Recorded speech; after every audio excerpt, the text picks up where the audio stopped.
সেনাপ্রধান নিজেকে যেন সম্মানের জায়গা থেকে নিচে নামাচ্ছেন, কারণ মানুষ আর সেনাবাহিনী বা সেনাপ্রধানের প্রতি আস্থা রাখতে পারছে না। আজকে বিগত 10 মাসে দেশের অবস্থাটি কোন পর্যায়ে একবার চিন্তা করুন। আওয়ামী লীগ সরকারের পতন হলো, এটি কোনো পাগলকে বিশ্বাস করবে যে সেনাবাহিনী যদি না চাইতো আওয়ামী লীগ সরকারের পতন ঘটানো যেত না?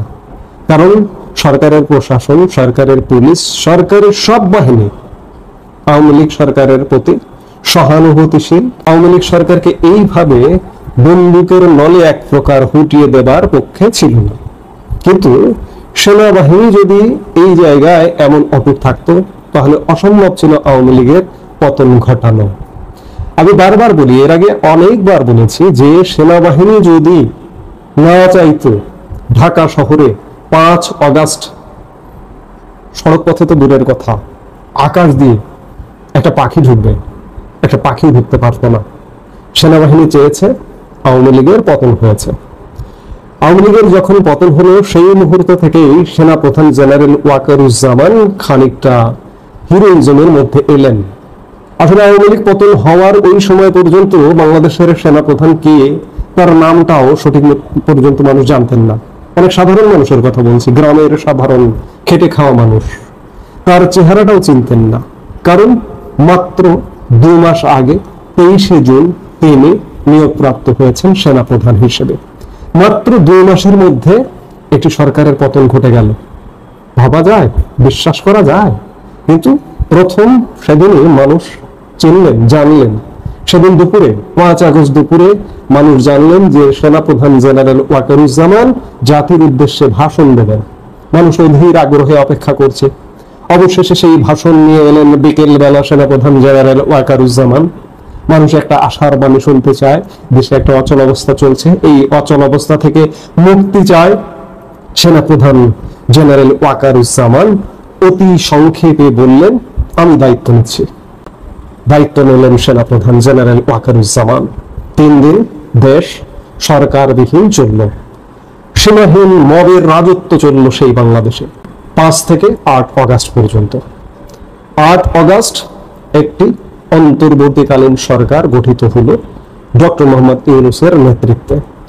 8 আগস্ট 2024 থেকে আজ পর্যন্ত এই যে সরকারটি গঠিত হয়েছে, এটি গঠিত হয়েছে কার বদান্যতায়, কার কথায়? সেনাপ্রধান জেনারেল ওয়াকারুজ্জামানের কথায়।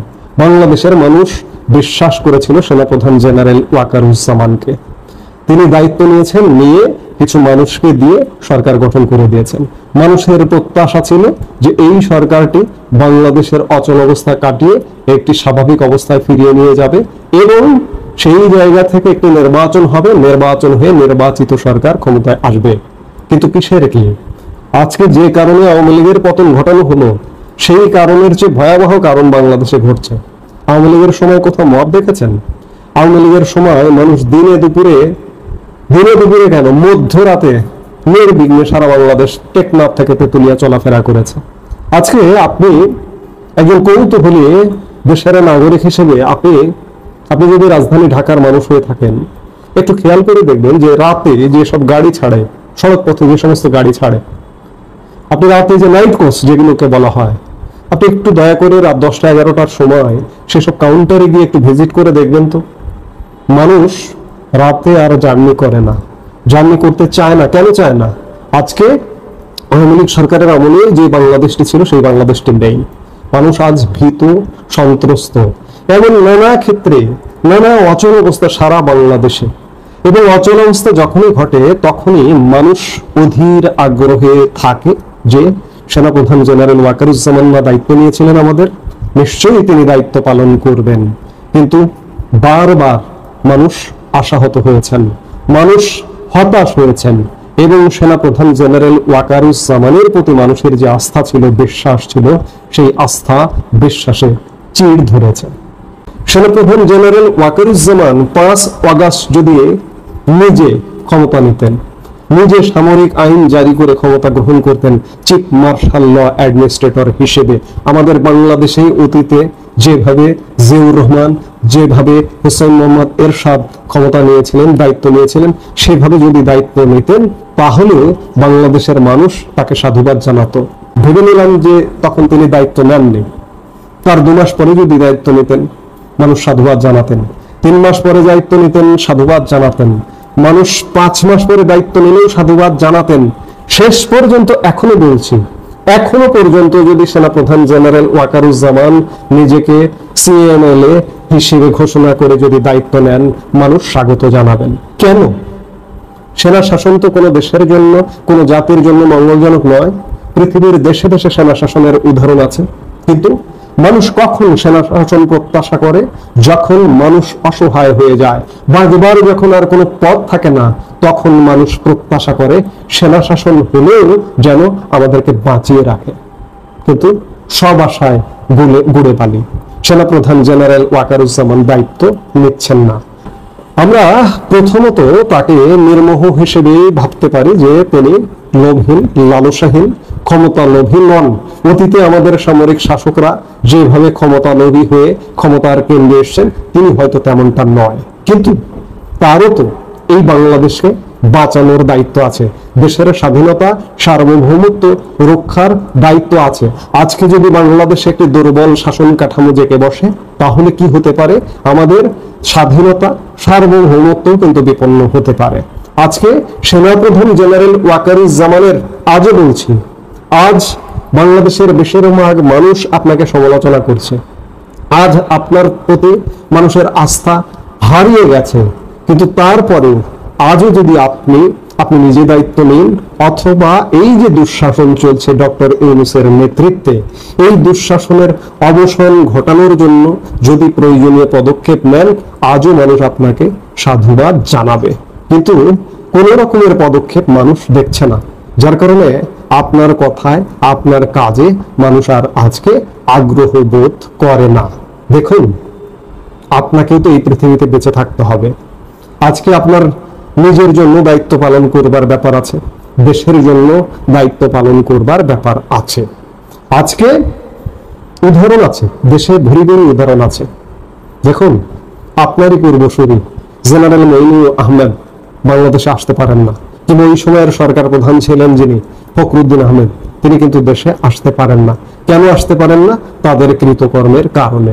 আজকে যে সময়টি যাচ্ছে, সেই সময়টি 5 বছর পর বা 3 বছর পর বা 10 বছর পর অতীত হয়ে যাবে। সেনাপ্রধান জেনারেল ওয়াকারুজ্জামান, আপনার মাতৃভূমি, আপনার জন্মভূমি বাংলাদেশ, আপনি নিশ্চয়ই বাংলাদেশে থাকতে চান সসম্মানে, এবং আপনি নিজেকেও সেভ করতে চান। এই সেভ করতে হলে দেশ বাঁচাতে হবে, আপনার নিজেকেও বাঁচাতে হবে। দেখুন, আমরা বেশ কিছুদিন যাবত আপনার বিরুদ্ধে বিরোধিতা করা দেখছি একটি গোষ্ঠীর, যারা বিগত আওয়ামী লীগ সরকার পতনে কাজ করেছে। সেই গোষ্ঠী বিশেষ করে সেই গোষ্ঠীর অনলাইন অ্যাক্টিভিস্টদের খুব বেশি তৎপরতা আপনাকে অপসারণ করবে। ধরুন, যারা এই সরকারের পক্ষে বা বর্তমান ব্যবস্থার পক্ষে, বর্তমান ব্যবস্থাটা চায়, তারা আপনার অপসারণ চায়। কিন্তু বিগত সরকারের সমর্থক যারা, তারা কিন্তু আপনার পক্ষে ছিল। কিন্তু আজকে অবস্থাটা এমন দাঁড়িয়ে গেছে, আপনাকে, এটা আমার মুখের কথা না, আমি মুখের কথাটা আপনাকে পৌঁছিয়ে দিচ্ছি, যে আপনাকে মির্জাফর হিসেবে তারা গণ্য করছে, তারা বলছে, তারা কাউন্ট করছে। আমার কিন্তু আপনার প্রতি শ্রদ্ধা সম্মান আছে। আমি বিভিন্ন ভিডিওতে আপনার প্রশংসা করেছি, সেনাবাহিনীর প্রশংসা করেছি। সেনাবাহিনীর প্রশংসা করতে হবে, কারণ সেনাবাহিনী আমাদের একটি সাংবিধানিক সংস্থা। সেনাপ্রধান দেশের আইন অনুযায়ী একজন ব্যক্তিত্ব বা একটি পদ, সেই জায়গায় আপনাকে শ্রদ্ধা করতে হবে। কিন্তু দেশের মানুষ ক্ষুব্ধ হয়ে আজকে আপনাকে মির্জাফরের ভূমিকায় কল্পনা করছে। এটি নিশ্চয়ই আপনার জন্য ভালো নয়। আপনার পক্ষে সমর্থন আজও আছে, শুধু বলছি যে আজকেই আপনি একটি অ্যাটেম্প নেন। আপনার মার্শাল অ্যাডমিনিস্ট্রেটর হওয়া লাগবে না। অন্ততপক্ষে এই যে বর্তমান যে ব্যবস্থাটি চলছে, যে ব্যাপক অনিয়ম চলছে, অন্যায় চলছে, অত্যাচার চলছে, এগুলোর বিরুদ্ধে রুখে দাঁড়ান। এই মুহূর্তে একটা মধ্য অবস্থা বিরাজ করছে। মধ্য অবস্থা এই জন্যই বলছি যে একটি নির্বাচন হতে হবে দেশে নিশ্চয়ই। আগামী নির্বাচন কি আদৌ এই যে বর্তমান যে বিদ্যমান ব্যবস্থাটি আছে, এই ব্যবস্থা দিয়ে কি নির্বাচন করা সম্ভব? অসম্ভব। কারণ দেশের স্বাভাবিক জীবনযাপন, স্বাভাবিক জীবনযাত্রায় বহন করে চলা যায় না, সেখানে নির্বাচন। আমি আগেই বলেছি, নির্বাচন মানে একটা বিশাল প্রস্তুতির ব্যাপার।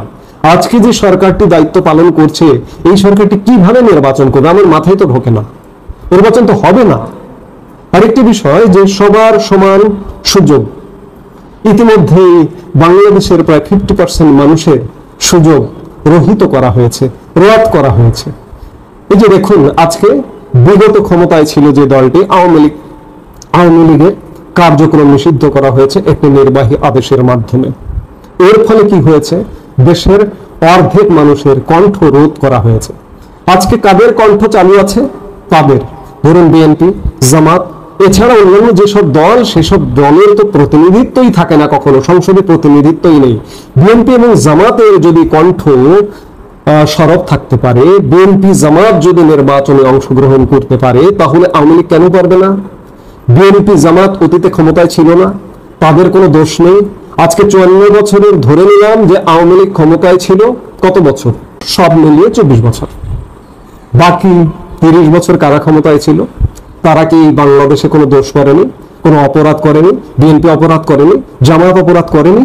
যদি বিএনপি জামাত অপরাধ করে থাকে, জামাতের তো যুদ্ধাপরাধী সবচেয়ে বড় অপরাধ।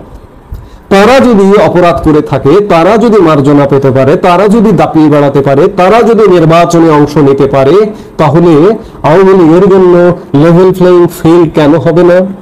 আওয়ামী লীগের নির্বাচনে অংশগ্রহণের এবং আওয়ামী লীগের রাজনৈতিক কার্যক্রম পরিচালনা করা, আওয়ামী লীগ দল হিসেবে স্বাভাবিক পরিবেশে ঘোরাফেরা করা, স্বাভাবিক জীবনযাপন করা আওয়ামী লীগ নেতাকর্মীদের কেন হবে না? এর দায়ও জেনারেল ওয়াকারুজ্জামান আপনারই নিতে হবে, অন্য কিচ্ছু নয়। এই মুহূর্তে যেটি প্রয়োজন সেটি হচ্ছে দেশের আইন শৃঙ্খলা স্বাভাবিক রাখা, মব বন্ধ করা এবং দেশের রাজনৈতিক পরিবেশটা স্বাভাবিক রাখা। সব দল যেন সমান সুযোগ পায়। যেমন একটি নির্বাহী আদেশের মাধ্যমে আওয়ামী লীগের কার্যক্রম নিষিদ্ধ করা হয়েছে, এটি উইথড্র করা একান্ত জরুরি। নইলে আওয়ামী লীগকে বাদ দিয়ে আগামীর বাংলাদেশে যদি নির্বাচনের দিকে যান কিংবা নির্বাচন করেন, সেই নির্বাচনটি আসলে সারা পৃথিবীতে গ্রহণযোগ্য হবে না, বাংলাদেশের প্রতি সারা পৃথিবী আস্থাশীল হবে না। সেই জায়গা থেকে এই জায়গাগুলোতে জেনারেল ওয়াকারুজ্জামান আপনার কাজ করবার যথেষ্ট সময় আছে। নিজেকে সেভ করুন, বাংলাদেশকে সেভ করুন। আজকে যারা ষড়যন্ত্র করে যে আপনাকে সরিয়ে দেবে, তারা সরিয়ে দিতে সফল হবে।